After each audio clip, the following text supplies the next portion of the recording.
Darko Birjukov, danes srečanje z Interblokom, 5-0 končni izid, zelo visoka zmaga. Ja, zelo visoka zmaga, ampak sigurno tekma isto koji prva i druga ima svoj namen.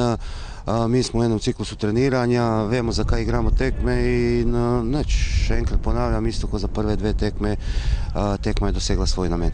Očitno je bila večja agresivnost, tudi kombinatorika se izboljšuje, verjetno gre z igro, se gre naprej. Pa dobro, to je normalno da prvu, drugu tekmu igraš malo bolj počasi, da nisi tog sa žogom. Tu ta tretja tekma, dosta je bilo kombinatorike, bilo je dosta discipline, bilo je i napak kar je razumljivo, ampak u svakom primjeru še enkrat pravim, imamo neki svoj cilj, imamo neki svoj plan.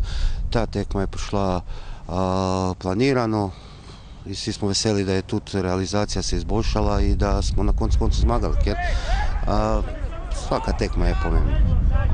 Prvi dve tekmi ste več ali manj spremljali igralce, danes ste dali tudi kar veliko število nasvetov, počasi že prihaja tudi ta taktične zamisli do izraza.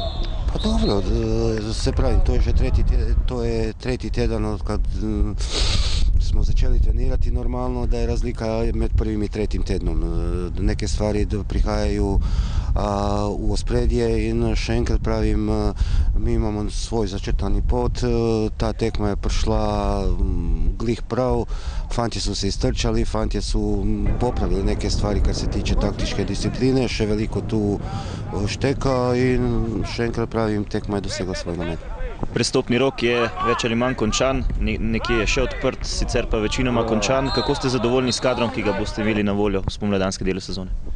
Pa dobro, jaz upam da sve te štiri igralca da su kvalitetni igralci, da se bojo ujeli u naš kolektiv. Sigurno imaju reference, do njih je kako bojo dobro delali, kako bojo dobro trenirali, kako se bojo obnašali, tako bojo dobivali priložnost. Jaz mislim da smo veliko dobili. Najlepša hvala in srečno. Hvala.